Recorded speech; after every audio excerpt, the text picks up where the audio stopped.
Bueno, grabando. Capítulo 4. Llegamos al 4. Ferchu, ¿cómo estás, amigo? Bien, todo bien acá. Desayunando este Hoy es fin de, temprano, ¿no? hoy Delicioso. vinimos a desayunar hoy. Vinimos a desayunar. Nos juntamos temprano. Van a escuchar ahí los pajaritos. A ver. Hoy hemos madrugado. Sí, madrugamos. Em, bueno, después de unos días en los que no hemos podido juntarnos con Fer, nos encontramos de nuevo acá para discutir y plantear algunas cuestiones. Fer, ¿de qué vamos a hablar hoy? El tema que tenemos para pensar juntos tiene que ver con las tecnologías, las nuevas tecnologías. Cómo afectan nuestras vidas, nuestros vínculos, la cuestión social, la cuestión política. De qué manera el ingreso de las nuevas tecnologías está cambiando al ser humano.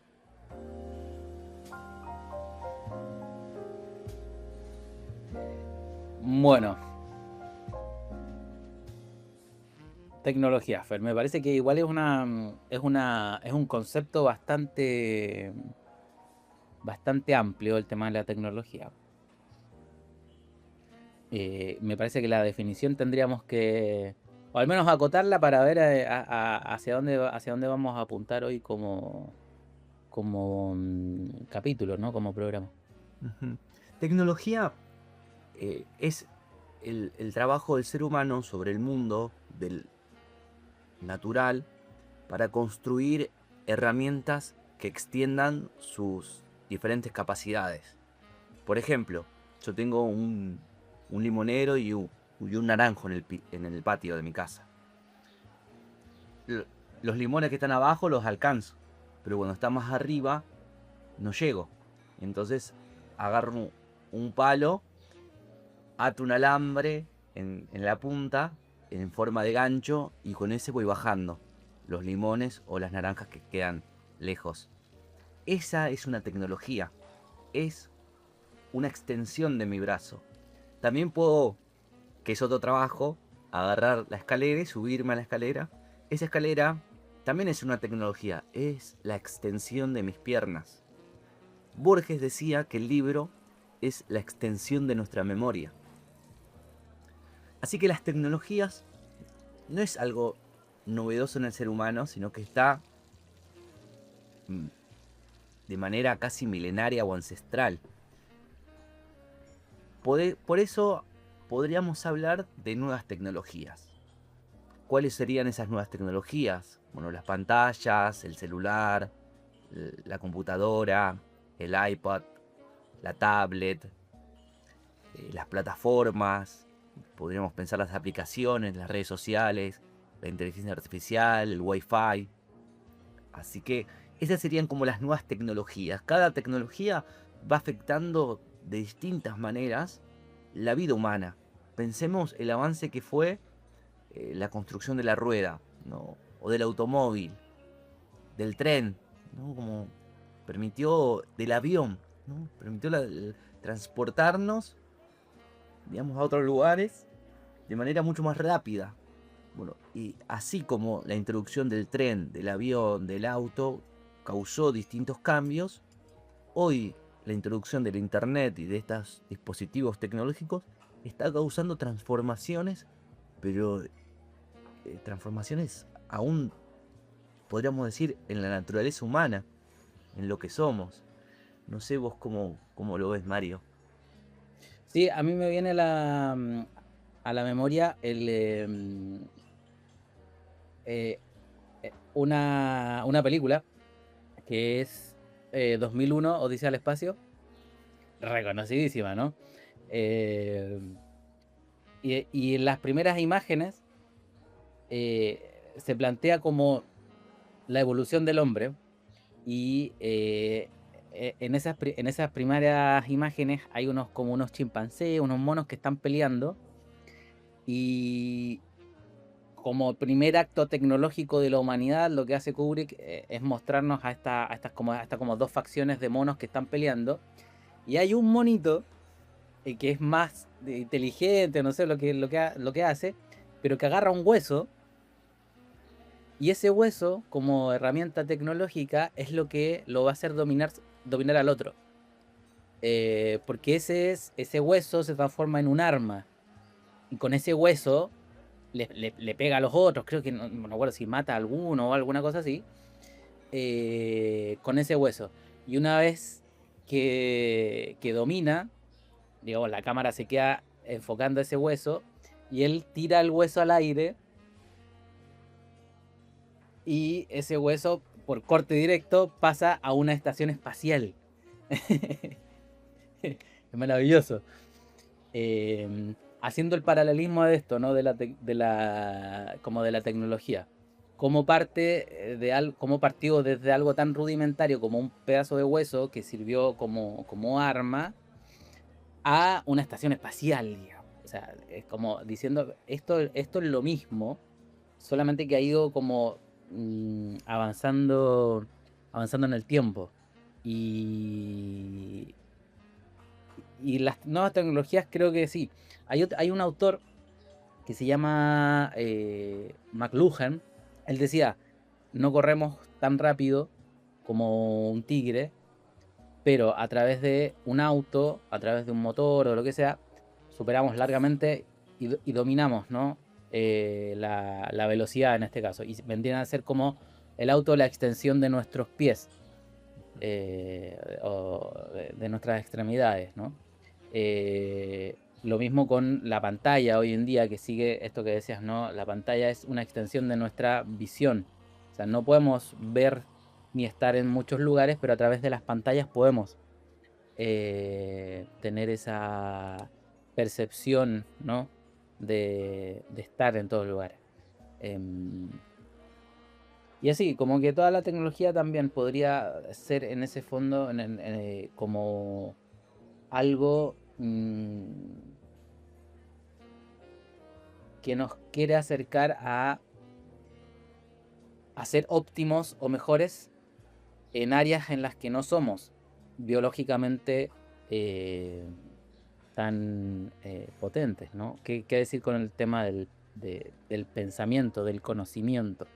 Yo creo que esa es como la gran explosión tecnológica de los últimos años, ¿no? Que tiene que ver con una máquina eh, que puede simular el pensamiento humano de, y además consumir, que ya digo, todo el conocimiento que estaba en internet, todos los libros, todo lo que hemos escrito, ya ha sido consumido por las inteligencias artificiales en sus entrenamientos, digamos. Entonces, eh, po- hemos podido crear algo que una sola persona no podría haber hecho, ¿no? Esto que decías tú de Borges, ¿no? Que puede, no sé si recordar, pero sí consumir todo el conocimiento humano que teníamos hasta ahora, ¿no? Todo eh, a ver, no sé en qué medida, ¿no? Pero ya digo, el entrenamiento de las máquinas de inteligencia artificial hoy ya ha consumido todo el Internet, digamos, ¿no? O sea, todo el conocimiento que ya teníamos ya está. Lo que se está haciendo ahora es que las propias inteligencias artificiales están generando contenido para sí mismas. En ese sentido creo que sí, que es como que es eso, ¿no? Que es la extensión de lo que eh, nosotros como seres humanos no podemos hacer. Ahora, em, cuando vienen estas nuevas tecnologías que cambian vertiginosamente las sociedades y el actuar humano, comienzan a circular discursos en torno a la tecnología. Y hay como puedo identificar dos discursos dominantes. Un tipo de discurso que podríamos llamar tecnófobos. Tecno viene de tecnología, de técnica, y fobo viene de fobia, de miedo, rechazo. Podríamos decir que ese tipo de discursos dice que la tecnología en realidad lo que va a hacer es autodestruirnos. Un poco, ya lo habíamos representado en la película Terminator, ¿no? Ese apocalipsis realizado por las máquinas y cómo esas máquinas se sublevaban contra los seres humanos para exterminarlos. Esa película me parece que es muy representativa de los discursos tecnófobos. Yo estoy dentro del ámbito de la educación y hay escuelas que en diversos países o estados están prohibiendo el uso de pantallas, celulares, computadoras. Podríamos decir que es un campo donde predomina el temor o el rechazo hacia estas nuevas tecnologías. Y siempre, bueno, me gusta como enfatizar que hablamos de nuevas tecnologías porque dentro de la educación también siempre existieron tecnologías. El pupitre es una tecnología, el pizarrón es una tecnología, la forma de salones también es una tecnología. Estas serían como las nuevas que se están introduciendo en estas últimas décadas. El segundo grupo de discurso dominante tiene que ver con los tecnófilos. Filos viene de amor o de amistad, que podríamos decir que tienen un carácter panglosiano, diría David Viñas, de un optimismo desbordante. Las tecnologías, estas nuevas tecnologías, van a optimizar el mundo. Y ahí entraremos casi en una nueva religión. Así como los ilustrados pensaban que la razón nos iba a llevar al progreso pleno, a la felicidad extrema, a la plenitud de lo humano. Hoy en día estos discursos tecnófilos dicen que la tecnología nos va a llevar a la plenitud, van a solucionar todos nuestros problemas. Así que estamos ante dos discursos contrapuestos. Muchos autores hablan de un tercer discurso, que siempre es el ideal de todo ser humano, encontrar el punto medio. Pero bueno, no sabemos si es el punto medio, pero bueno, diríamos un uso crítico, reflexivo, pensado de estas tecnologías. Cuando hablamos de las tecnologías, yendo a lo que estábamos hablando con anterioridad, decíamos la inteligencia artificial esto, el internet lo otro, como si ellos fueran los sujetos. Pero detrás de esas tecnologías también existen intereses privados. La IA pertenece a un grupo económico. Las redes sociales, Instagram, Facebook, Twitter, pertenecen a personas de carne y hueso y cuando uno las busca, o casualidad, se encuentran entre las más poderosas del mundo. Entre los 10 más poderosos y que tienen mayor dinero, debe haber más de la mitad que son de Silicon Valley, que están en el ámbito tecnológico. Entonces, pensando que las tecnologías, estas nuevas plataformas, redes, pertenecen a seres humanos de carne y hueso, podríamos decir que también están politizadas. Responden a distintos tipos de intereses. Sin caer, ¿no?, en este discurso tecnófobo que la tecnología es una herramienta de dominación. Y sin caer, ¿no?, en el otro discurso de decir, bueno, todo esto nos va a llevar a la emancipación total, ¿no? Como problematizar, ¿no? Porque a veces pensamos que la tecnología por sí misma es neutral. Y todo está bien politizado. Por ejemplo, el tamaño del celular. A mí me cuesta sentarme con el celular en el bolsillo. No sé si a vos, Mario, siempre lo ponemos en la mesa o no. ¿Vos decís que está pensado eso? Eso está, Está pero pensado para que tremendamente pensado, que esté al lo tengas que alcance de sacar. nuestra mano. Puede ser, ¿eh? No sé. Eh, bueno, ahí entramos en un lugar de hipótesis. Pero para mí están fuertemente pensadas hasta las cuestiones más pequeñas. Sí, no sé si eso, pero sí. Pero a ver, las redes sí están pensadas, no sé, desde los colores que tienen las aplicaciones, desde la vibración que puede tener el celular, el tema de las notificaciones, el tema del like, el tema del corazoncito, digo, como eso, dispara efectivamente en el cerebro dopamina. Sí, eso está pensadísimo. Y de hecho, por lo mismo, la mayor parte de la gente, de estos que tú mencionabas, de los mayores, eh, la gente más poderosa de Silicon Valley, que son los dueños de Facebook, Amazon, etcétera, le tienen prohibidísimo a sus hijos la utilización de elementos electrónicos como celulares en sus casas, digamos. Porque saben lo que están haciendo, digamos, y cómo afecta el cerebro. Entonces, sí, están pensados para ser adictivos, digamos, adictivos en ese sentido. Em, siempre han estado estos dos discursos, y esto quizás como inciso, no sé, a mí me gusta pensarlo como que la historia siempre se está repitiendo, ¿no? Em, y con la revolución industrial, es decir, cuando las fábricas se empezaron a industrializar, a poner máquinas y a despedir gente, surgió un movimiento que se llamaba los luditas. Los luditas era un grupo organizado que se dedicaba a sabotear las máquinas, a romperlas, básicamente.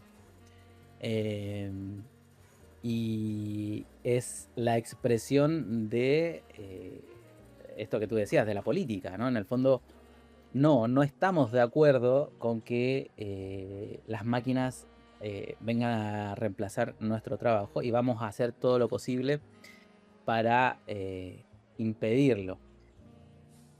Obviamente, y en ese sentido me parece que la historia deberíamos aprender algo, y es que frente al avance tecnológico no hay manera, no hay forma de ir contra el avance tecnológico hasta ahora, ¿no?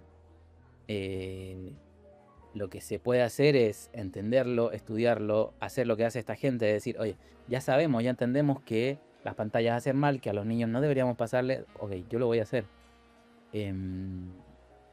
Me parece que la contención propia es la única herramienta que nos va quedando, digamos, ¿no? Como sobre estos temas y la utilización. Em, recuerdo no, mira, que hubieron críticas incluso sobre el libro, ¿no? Esto que tú decías que es la extensión de la memoria.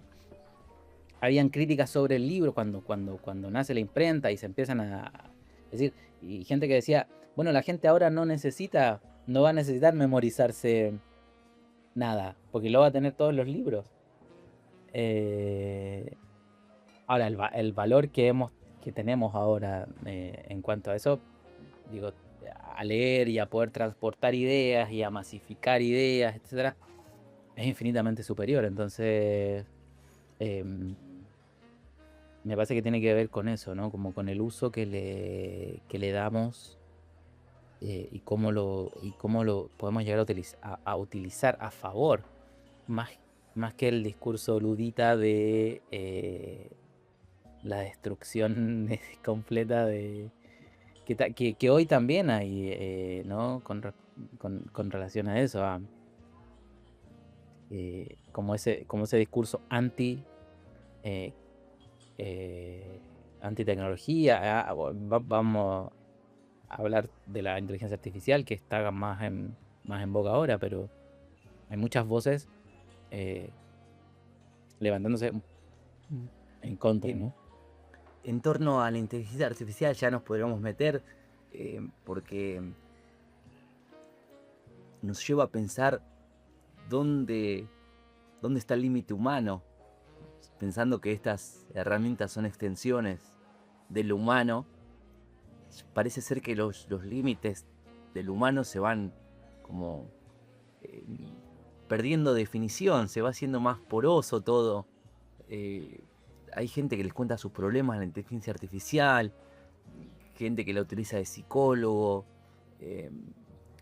y encuentra en ese dispositivo algo que antes lo encontraba en el ser humano. En educación a veces se plantea lo siguiente: si toda la información está en internet, ¿hace falta un maestro? Parece ser que está reemplazando lo, lo humano. Y ahí podríamos entrar a la discusión hasta qué punto puede reemplazar lo humano, los dispositivos, la inteligencia artificial. Lo podría reemplazar, estaríamos pensando que nuestro cerebro funciona de una manera similar a lo que hoy funcionan la inteligencia artificial, las nuevas tecnologías. Voy a poner un ejemplo un poco antiguo, que era cuando yo entré a la universidad, que tenía mi profesor de lógica y pensamiento científico, y él decía: va a llegar el momento donde no voy a decir estoy enamorado, sino que voy a decir que distintas neuronas y cuestiones químicas han pasado en mi cerebro y me han generado una atracción hacia una persona determinada. Entonces, ahí estaríamos pensando que nuestro cerebro funciona de una manera muy compleja, pero similar a lo que funcionan las máquinas o las computadoras. Sí, yo creo que ese concepto subyace a la ciencia, ¿no? Como nosotros podemos entender cómo, al menos esa es la promesa científica, ¿no? En el fondo, entender, eh, replicar y con eso mejorar, la vida del ser humano. Digo, eso en el hipotético, como en el papel, ¿no? Digo, después, obviamente, es la misma tecnología la que produce esto, ¿no? La que produce adicción, es la misma tecnología la que nos enferma. Entonces, con muchos peros, pero en teoría, digo, en teoría la tecnología debería ayudarnos y, y desde ese punto se han llegado a lugares un poco más extremos, ¿no? En relación a cómo vamos a seguir utilizando la tecnología y hasta dónde deberíamos, ¿no? Pareciera ser que en el campo de la ética, por ejemplo, es donde se están librando las discusiones más acaloradas en relación a hasta dónde podemos llegar. Sobre todo, no sé, yo creo que con el tema del genoma, por ejemplo, que fue, no sé, por ahí los 90, 2000 quizás, cuando se logró editar el ADN, cuando se hicieron las primeras clonaciones, fue toda una discusión y me parece que el campo ético fue el que, en el fondo, detuvo. Yo no sé hasta qué medida o hasta dónde hemos seguido avanzando, se ha seguido avanzando con eso, pero es el campo de la ética, en el fondo, el que dijo, che, vamos a clonar humanos en algún momento. ¿Y qué tan ético sería? ¿No? Eh, hay otra película que se llama La Isla, en la que se clonan humanos. Spoiler, spoiler, porque esto se devela como en la mitad de la película. Donde se clonan humanos para tener órganos 100% compatibles con la persona que lo necesita. Entonces yo, por ejemplo, no sé, me falla el corazón o lo que sea, la mejor manera sería como hacer a un clon mío y para sacarle el corazón y ponérmelo a mí. Ya. Y eso que parece teórico es un campo ético, digamos, real. O sea, ya no es ciencia ficción, dejó de serlo hace mucho tiempo. Y se detuvieron, digo, se detuvieron las experimentaciones con seres humanos en el campo de la genética. Em, Al menos públicamente, yo ahí siempre descreo un poco de la ambición y de un montón de cosas que no sabemos. Que eh, Siguiendo con esto del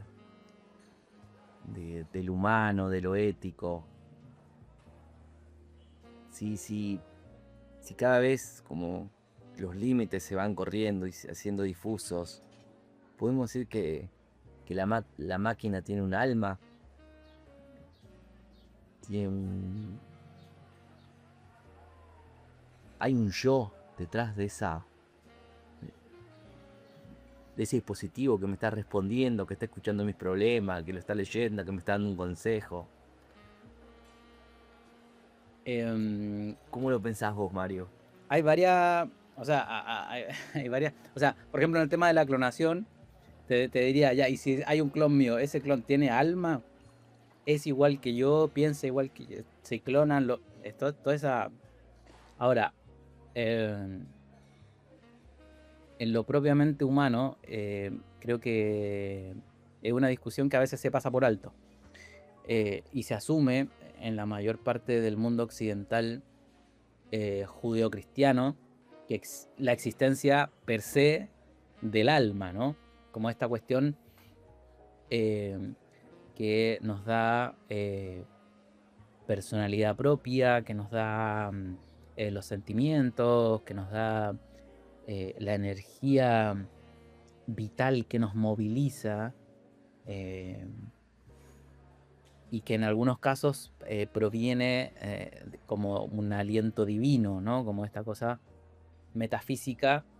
Y entonces nosotros, seres humanos, somos una mezcla, o seríamos una mezcla, una fusión de lo biológico y lo espiritual, ¿no? Y entonces se tratan como cosas separadas. Y en el cristianismo está muy explotado porque en el fondo es lo que se salva, ¿no? O sea, si es que hay una vida eterna, no es con el cuerpo biológico, sino con tu alma. Por lo tanto, a todo el cristianismo le conviene eh, presentar esta idea de que hay algo adentro tuyo que podría, dada las circunstancias, acceder a la vida eterna, ¿no? Eh, Porque claro, tú vas a ver un muerto y ves huesos, ¿no? Un esqueleto, hay un coso que no se mueve, entonces claro, ¿qué es lo que la idea subyacente? Es que no, espérate, es que allá adentro había algo o hay algo que sí puede. Y nos encanta esa idea, a mí me encantaría creer esa idea de que podemos eh, trascender a otra, trascender esto biológico corruptible, ¿no? Asqueroso. Eh, Este campo de ideas merecería un podcast, porque me vienen tantas cosas a la mente. Por ejemplo, la discusión en la colonización de América entre teólogos de si los indígenas tenían alma o no. Y si tenían alma, se les iba a tratar como seres humanos, y si no, se los podía esclavizar, explotar, torturar y matar.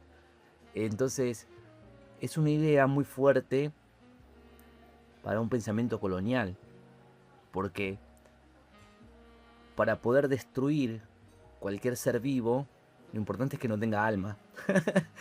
Entonces claro, podés armar todo un aparato discursivo desde el poder, como decía Foucault, para crear una verdad, decir, bueno, como las vacas no tienen alma, las podemos criar en un feedlot de una manera artificial, que vivan comiendo solamente para después ser comida por nosotros, ¿no? Entonces, todo lo que no es humano, el ser humano lo arrasa, digamos.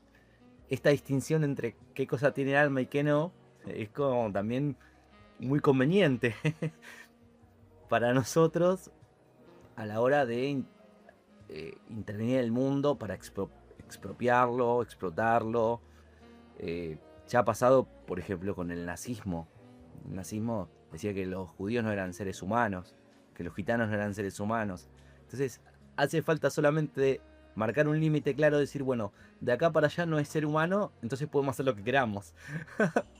Em, es un campo problemático, ¿no? Hablando de la filosofía, la ética.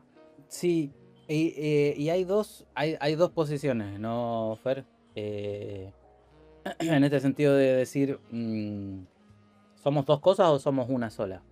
Eh, ¿Qué es lo que me comentabas, ¿no? ¿Cuáles eran estas dos posiciones? Sí, y las dos posiciones están dentro de la Biblia también. Es el pensamiento semítico de la Biblia hebrea, del Antiguo Testamento. Hay una concepción más monista del ser humano, como que todo es uno. Hoy en día podemos decir que son los materialistas, donde existen expresiones del espíritu, como el arte, la poesía, la pintura, la música, sin que haya un espíritu. Mientras que hay otra posición que es dualista, que existe por un lado la materia y que existe por el otro lado, digamos, una parte inmaterial, que ese sería ya el mundo helénico, el Nuevo Testamento. Pero si queremos sacarlo de la Biblia, podemos pensarlo desde Platón, el mundo de las ideas, de las abstracciones, de las matemáticas, donde siempre 2 más 2 va a ser 4, y el mundo de la materia, el mundo de la contradicción, el mundo de los sentidos. Esas son como la, las dos posiciones eh, filosóficas, teológicas, sobre el alma. Si el alma existe como un elemento dentro de nosotros, o si es inmanente, emergente a la materia. Claro. Y ahí en esa discusión hay una historia que contaban los griegos, que es el barco de Teseo. No sé si la tenés. Que es eh, Teseo, bueno, Teseo tiene un barco y bueno, las maderas se van pudriendo, ¿no? Entonces hay que ir reemplazando esas maderas. Al cabo de un año, todas las maderas fueron reemplazadas por maderas nuevas. Y la pregunta es, ¿ese sigue siendo el barco de Teseo o es otro barco? Y le agregaban otra patita más que es, ¿y si con toda la madera que saqué del barco de Teseo armo otro barco igual? eh, ¿Es ese el barco de Teseo también? Eh, esto en relación a a qué es la materia, ¿no? A ver, las células de nuestro cuerpo se van, creo que a lo largo de un año se reemplazan todas, todas. Entonces, eh, esto es lo que mucha gente da como a favor de que tienen que existir algo, un alma o algo acá adentro, que a pesar del reemplazo, a pesar del cambio, a pesar de todo lo que nos modificamos a nosotros mismos, em, a- y que crecemos, ¿no? Por ejemplo, tú ves una foto de cuando eras pequeño, de cuando eras niño, y es otra persona, pero te identificas con esa persona igual, ¿no? Si dices, ese soy yo, pero en el fondo no eres tú. O sea, es otra persona, es otro, no es físicamente, ni químicamente, ni a nivel celular, no eres tú. Pero hay algo eh, que te hace pensar que sí. Y esa es una de las cuestiones por las que muchas de las personas que creen en el alma es que afirman eso, ¿no? Como si yo me logro identificar con ese niño, que no soy yo, eh, em, entonces debería haber algo que no cambia. a pesar de lo biológico, ¿no? A pesar de que a mí me saquen un brazo o me muera. Entonces, como sigo siendo, eh, sigo siendo yo. Que a su vez también podríamos eh, achacarle todo eso a nuestra magnífica caja computacional biológica que tenemos en la cabecita, digamos, ¿no? En el cerebro. Claro. Y cómo la memoria, el uso de la memoria, eh, nos va construyendo a pesar de eh, que todo lo otro pueda ir siendo modificado, ¿no? Que es un poco, a nivel personal, la línea que más me,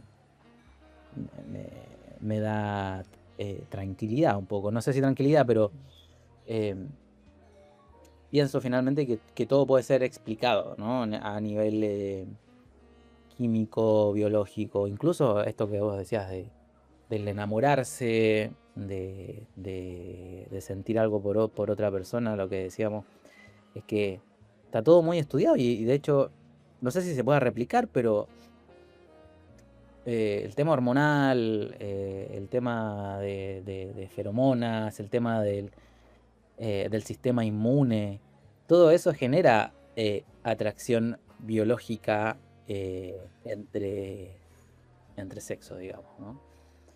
Eh, que, digo, le quita mucha magia a todo.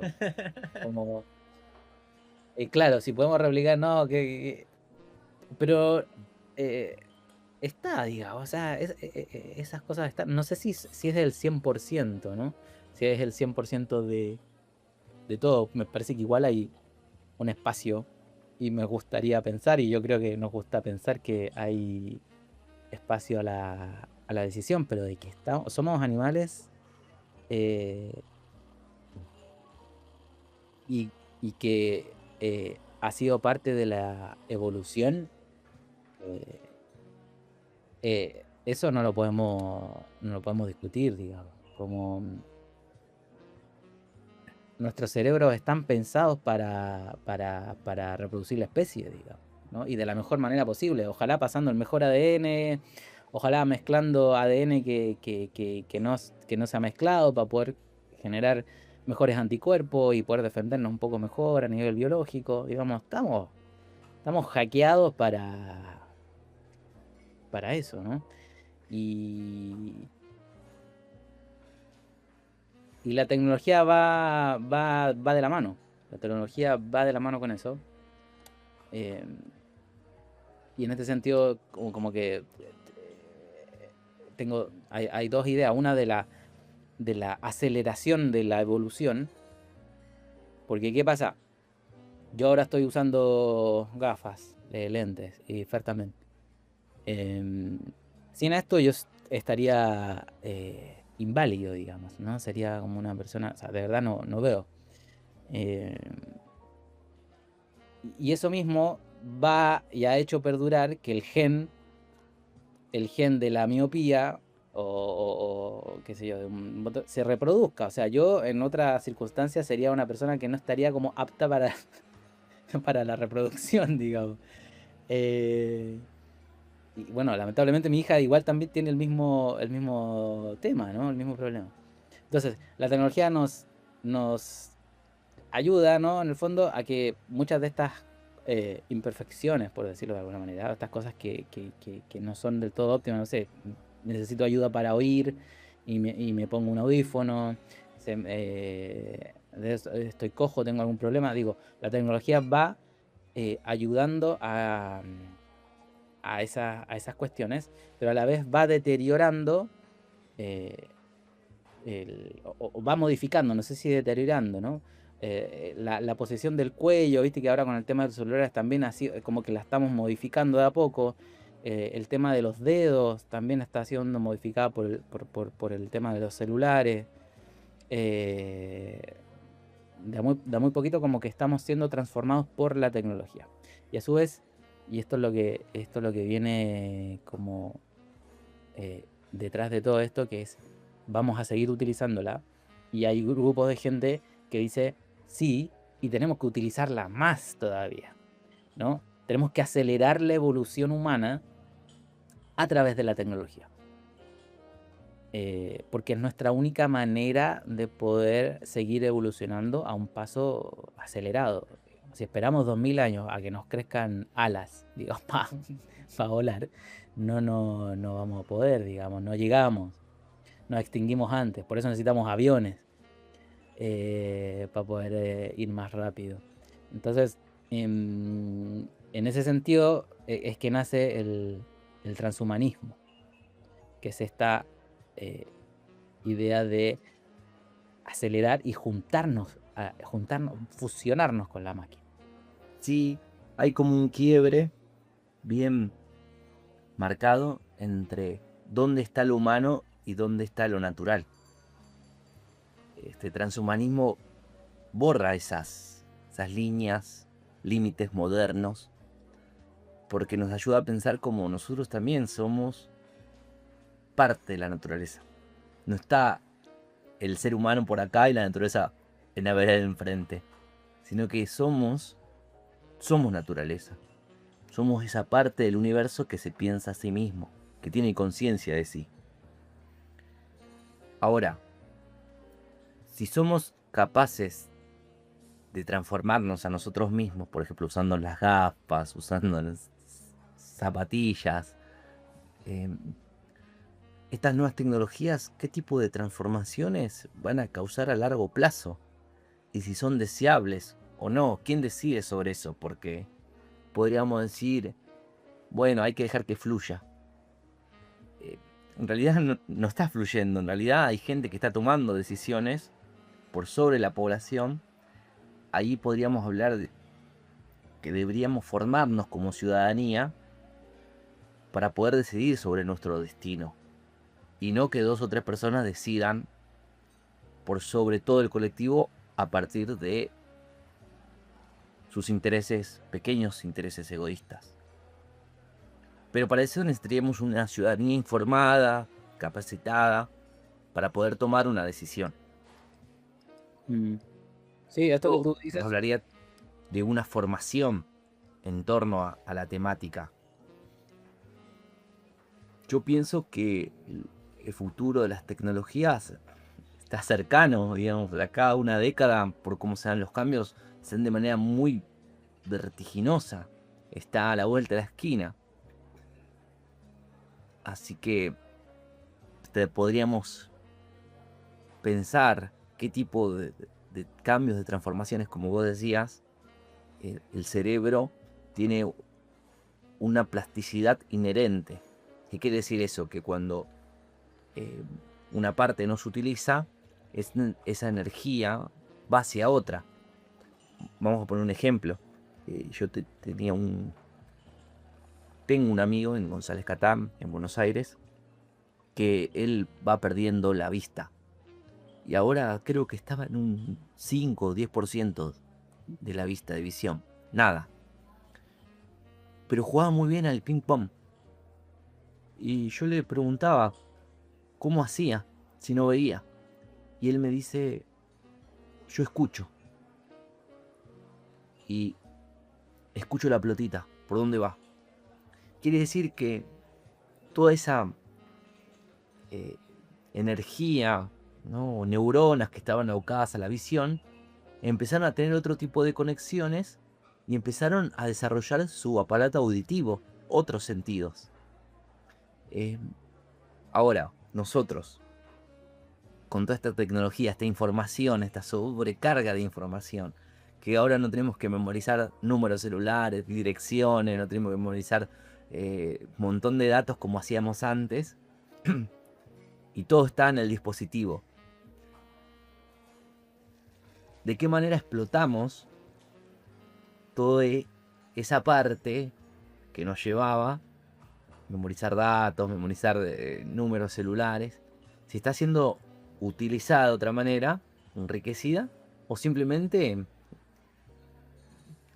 nada, la abocamos a ver TikToks, Reels, em, nos sorprendería ver la cantidad de tiempo que estamos en cada una de estas aplicaciones. Yo creo que deben estar 1, 2, 3, 4 horas. Habría que ver investigaciones al respecto.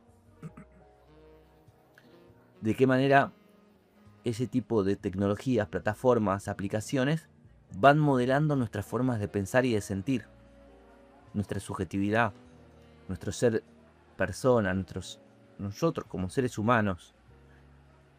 Y esas transformaciones después pensarlas proyectadas al futuro. Mm. Estaríamos ya metiéndonos en futurología, me parece, Mario. Sí,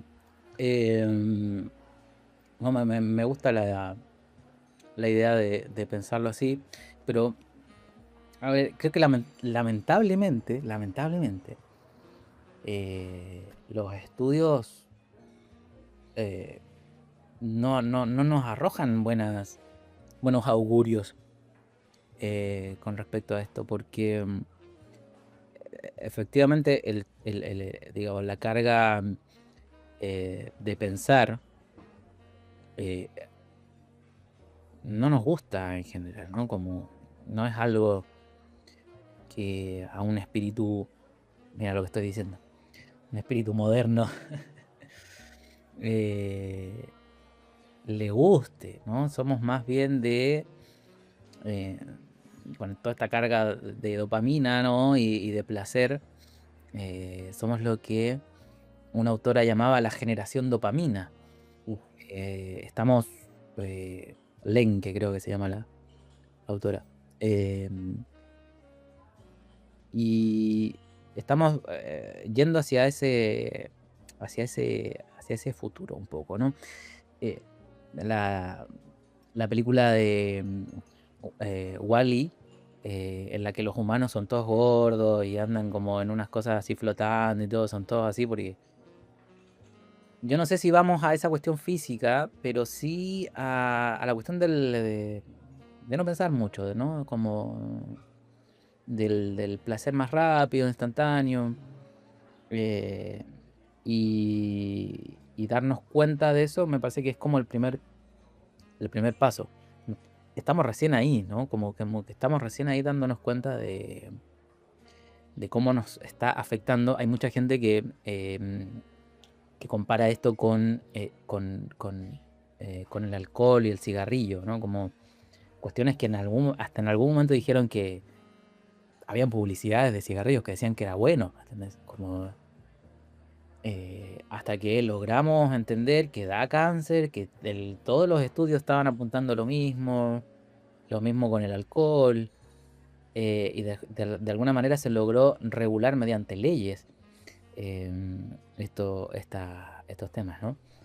Y pasa mucho eso ahora, con esta adicción a la dopamina que tenemos, eh, que estamos en eso. O sea, el tema de la regulación que tú mencionabas al principio con respecto a las escuelas, y todo tiene bastante de lógica y de cierto en relación a esto, a que eh, no es que sean intrínsecamente malas, es que nos apagan el parte del cerebro, y esa energía no estaría como dirigiéndose a ninguna parte, o sea, simplemente estaría ahorrándose en lo que le encanta hacer a nuestro cuerpo, ¿no? Como si hay algo para no hacer, lo tomo.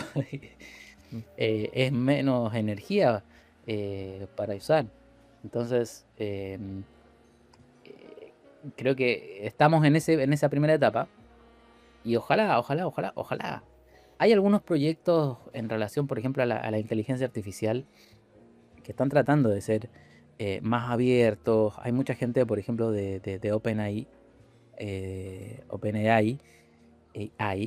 que ha salido de la empresa por todas estas cuestiones comerciales, ¿no? Una cuestión de que la empresa, que por eso se llama OpenAI, ¿no? Porque era una cuestión abierta, todo era de código, qué sé yo, y finalmente se terminó transformando en una empresa privadísima con un montón de grises de cómo se está desarrollando la inteligencia artificial, qué sesgos está teniendo la inteligencia artificial. Y hay mucha gente que está saliendo, preparando y tratando de buscar financiación para poder generar proyectos en paralelo, digamos, ¿no? No esto de abandonar la inteligencia artificial, sino de darle un sentido un poco más humano, ¿no? Un poco más crítico, un poco más transversal, y que no esté dominada por los intereses económicos, que es lo que está pasando ahora. Y que es lo que ha pasado siempre. Y en ese sentido me parece que los países son los que se han puesto, o sea, los que han podido reaccionar a tiempo, ¿no? Y estoy pensando en el caso de China, y quizás en una muy menor medida la Unión Europea. Eh, en el caso que tú mencionás, es decir, esta inteligencia artificial que va a dominar el mundo, que va a estar en nuestros computadores, en nuestros celulares, a través de las cuales yo le voy a pedir cosas para que haga en mi trabajo, que va a estar inmiscuida en cuestiones privadas, públicas, etcétera, etcétera, etcétera, que va a tener información sensible de mucha gente, a nivel personal, a nivel gubernamental, a nivel privado. ¿Por qué deberíamos estar dándosela, ¿no?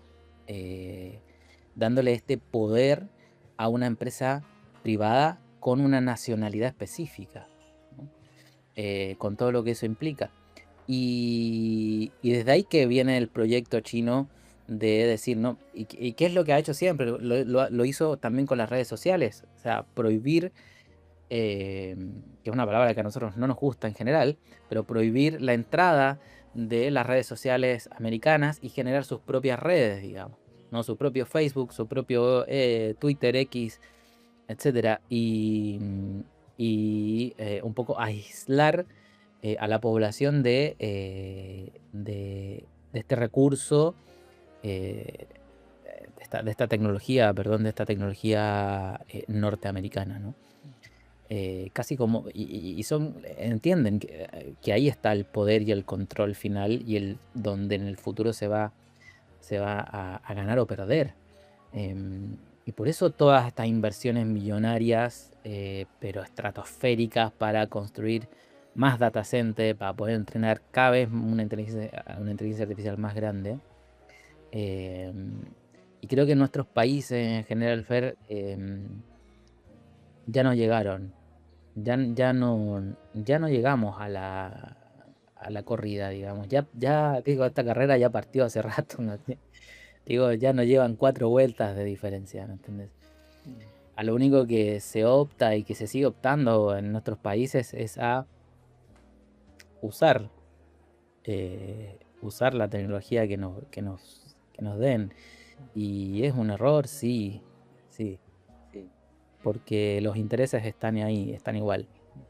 eh, y sería un error no verlo. Mario, perdón que te saque de la Sí. temática geopolítica, pero hay un tema muy importante que a mí me gustaría dialogar, que es cómo afecta estas nuevas tecnologías en nuestras formas de vincularnos y en la sexualidad de los seres humanos. Hay estudios en estos últimos años que dicen que las nuevas generaciones tienen menos encuentros sexuales que las anteriores. Y si bien no todo fenómeno eh, humano siempre es multicausal, no existe una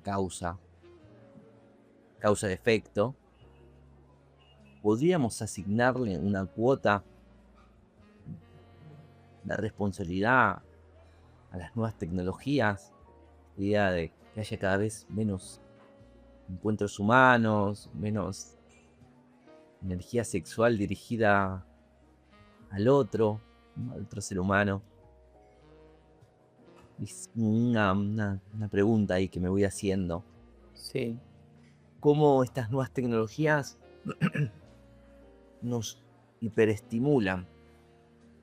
Hablando de esta industria de cine de adultos, que nos muestran encuentros eh, que son poco humanos, porque son actuaciones, ficciones, que uno cuando va a la realidad está muy distante de lo que consumió, vio en ese cine de adultos, cómo esa hiperestimulación pues anula el deseo de estar con otro y tal vez no llegar a esa expectativa o ese ideal que nos marcó ya un, eh, una industria. Sí, creo que tiene que ver con esto que hablábamos de la exposición a gratificación, ¿no? Entonces, si bien entendemos que la lógica es lo que nos dice que un encuentro de entre personas es muy diferente, al cerebro en general no hace tanto esa diferencia. O sea, cuando tú ves algo, las zonas de tu cerebro reaccionan como si sucediese, ¿no? Entonces, al tener estas cargas constantes de dopamina, los receptores internos, digamos, los receptores de dopamina, empiezan a saturarse de una manera, ¿no? Y entonces tus niveles de satisfacción empiezan a ser cada vez más altos. Y claro, te encuentras con una persona que, eh, que tiene errores, que tiene olor, que tiene imperfecciones, que tiene, ¿me entendés? Entonces, ese nivel de satisfacción, de placer que le da a tu cerebro lo constante, digamos, de la imagen erotizada, de lo que estemos hablando, no es solamente eso, ¿no? Tiene que ver con los videojuegos, tiene que ver con los likes, con la exposición, etcétera, etcétera. Hay un montón de cosas. Te vas al encuentro de otro ser humano y tus niveles de dopamina están tan altos que no hay ser humano que vaya a completar o que vaya a llegar a ese estado, ¿no? Que te vaya a dar ese golpe de dopamina al que uno está acostumbrado, al que tu cerebro está acostumbrado. Entonces, se pierden las ganas en el fondo, ¿no? Se pierde la intensidad y las ganas de conectar, de hablar, de entender a otra persona, porque tu cerebro está saturado de una dopamina eh, que ha sido generada a través de estímulos artificiales, digamos. Entonces, eh, y en ese sentido es que, claro, te encuentras con un ser humano y es como, no, Hay aburre. gente que se ha enamorado de la inteligencia artificial. Sí, sí, sí, o sea, pero es que yo creo que en la película Hair es hacia donde vamos, ¿no? O sea, qué mejor, ¿no? Qué mejor que una inteligencia que parece humana, digamos, pero que te da la razón, está a las 24 horas disponible, que hablas lo que quieras y te responde, ¿no? Versus un ser humano, que es tan difícil, tan complejo, ¿no? Tan difícil de entender, que hay que negociar, que hay que hablar, que tenés que ceder un montón de cosas. eh, es muy difícil, o sea, ojalá, pero no, esto de la futurología va hacia... Sí, a ver, yo creo que uno en algún momento se da cuenta, ¿no? Te das cuenta y empiezas a hacer ciertos esfuerzos eh, por la conexión, que era lo que la generación anterior a la nuestra, no sé, nuestros padres no tenían, ¿no? Porque era lo que había. Lo que había era juntarse y era estar con la gente del barrio y era conversar y era juntarse en un barcito.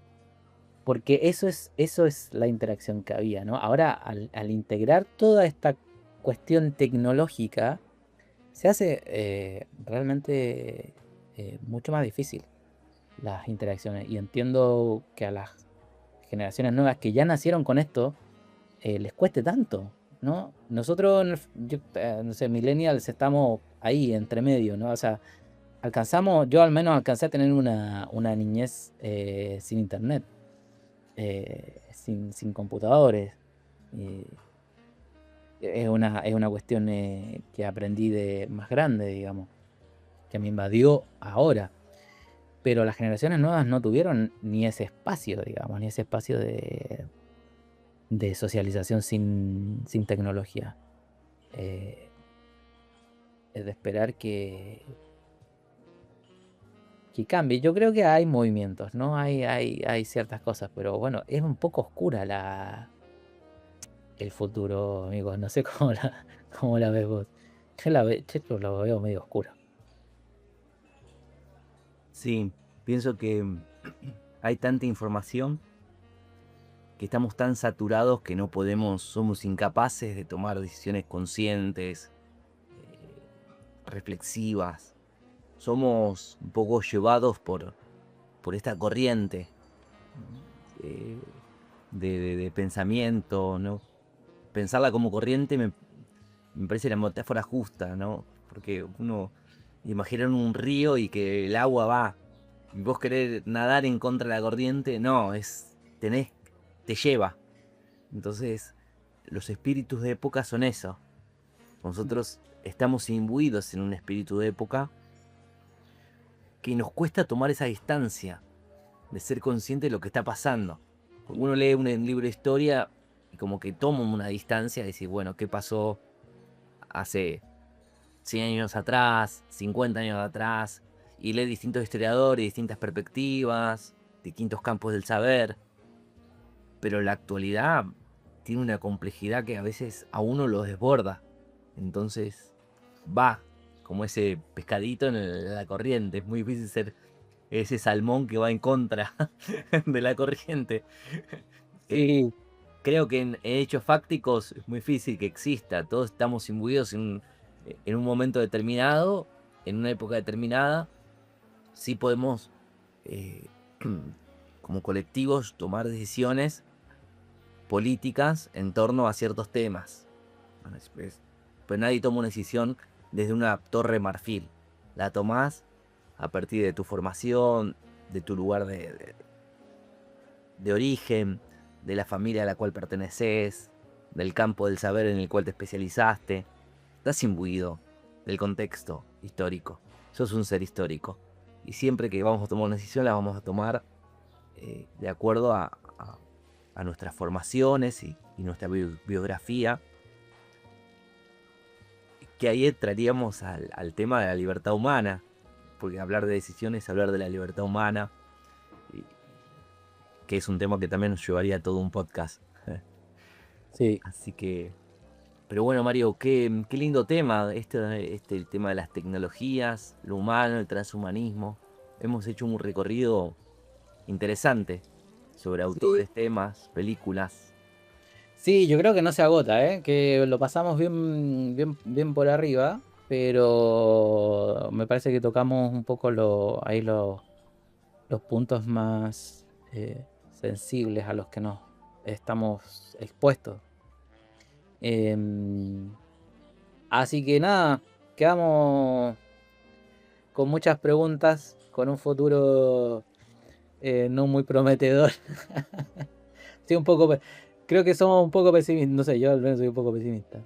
Em, Hay días pe- que me levanto pesimista y hay días que me levanto bien optimista. yo en la medida en que me pongo a pensar, me pongo pesimista, amigo. Quiero mi dopamina ahora. Necesito mi dopamina. Mario, una alegría encontrarme con vos. Bueno, Ferchu, igualmente. Estaremos en contacto, a ver si nos juntamos pronto a hablar alguna otra temática de esta índole. Un abrazo. Que esté bien. Chao, chao. Chao, chao.